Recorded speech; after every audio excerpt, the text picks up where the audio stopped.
Tea is becoming a common theme among the millennial generation. There are many types of tea, from black to green to herbal. Each type has its own various health benefits. Another cool thing about tea is its calming effect on most people. It can help with stress relief and even help you sleep. The relaxing effect tea can have makes these following events a little ironic. In 1767, the Townshend duties were passed and they placed a revenue tax on everyday commodities such as glass, lead, paint, and tea.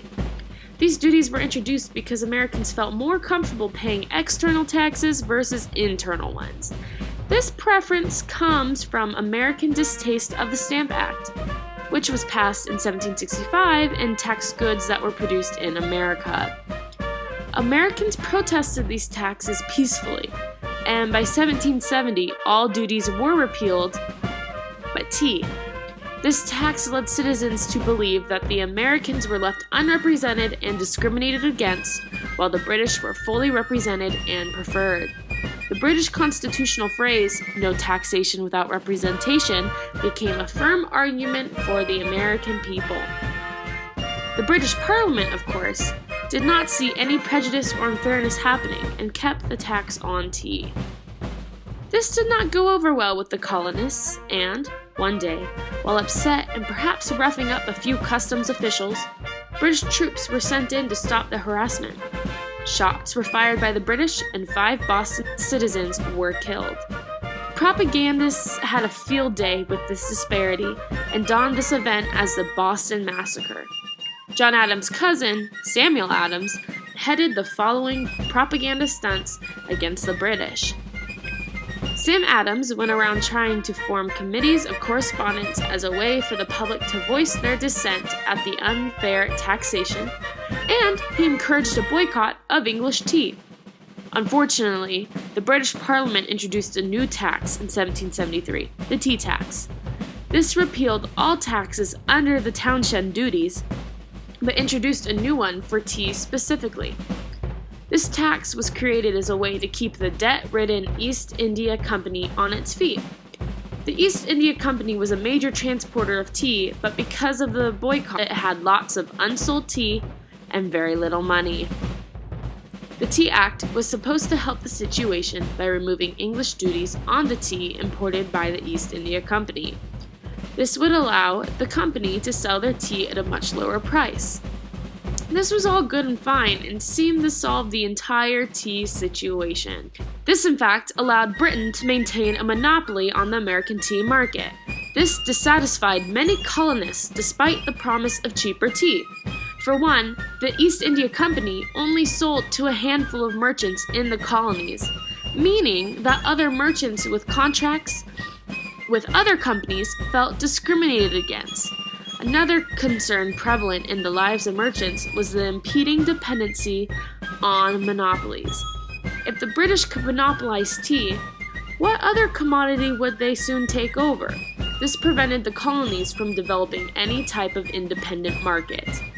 This tea tax led to riots in different ports all over the coast, but all they did was prevent the East India Company from being able to unload their goods. But this peaceful prevention did not happen in Boston. On the night of December 16, 1773, a group of 150 men, dressed up as Mohawk Indians, boarded 3 British tea ships and began to dump 20,000 euros worth of tea overboard. Please direct your eyes to the following dramatic reenactment.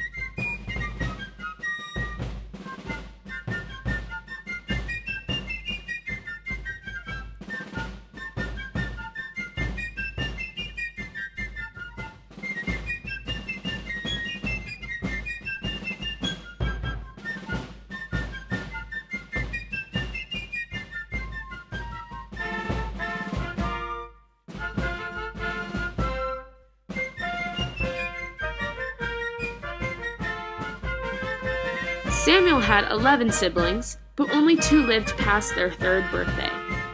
He attended Harvard and studied politics, but got his master's in the arts as he wrote various controversial essays.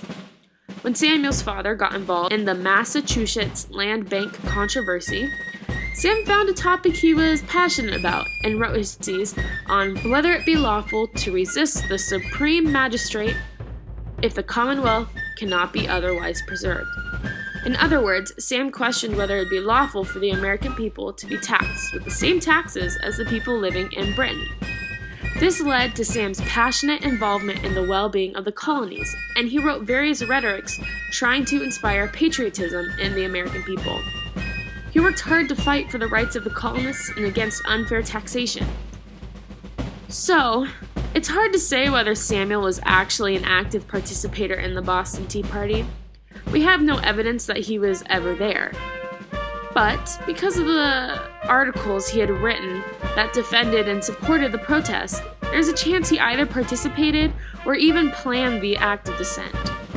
But if he were directly involved or not, his article called Resolutions of the Town of Boston definitely inspired initial forms of protest. Here is a little taste of that article. Whereas it appears by an act of the British Parliament passed in the last sessions that the East India Company are, by the said act, allowed to export their teas into America in such quantities as the Lord of the Treasury shall judge proper. And some people with an evil intent to amuse the people, and others through inattention to the true design of the act, have so constructed the same as that the tribute of 3 pence on every pound of tea is not to be enacted by the detestable taskmasters there, upon the due consideration thereof resolved that the sense of the town cannot be better expressed on this occasion than in the words of certain judicious resolves lately entered into by our worthy brethren, the citizens of Philadelphia. The consequences of the Boston Tea Party were at first minimal. Obviously, a lot of money was lost, but the colony's government looked away. It wasn't until Parliament heard that punishment started rolling through. Because the colonists refused to admit who was there and who was not, Britain did not know who to punish. So instead, Parliament sent troops into Boston and forced the colonists to house them and feed them without any compensation. This led to excessive oppression of the colonists, but also to the Third Amendment of the Bill of Rights, which protects citizens from being forced to quarter soldiers. In the end, revolution came and went, and a new country was born out of independence and, well, tea. To end my time, I would like to read a poem by Rita Pruitt. This is called Wake Up and Smell the Tea. Something's brewing on the Dartmouth. Are those Mohawks that we see? No, but overtaxed colonists crying, wake up and smell the tea. England taxed her colonies' monies, which they could ill afford. So they had a tea-off party, dumping tea bags overboard. England did not heed that warning.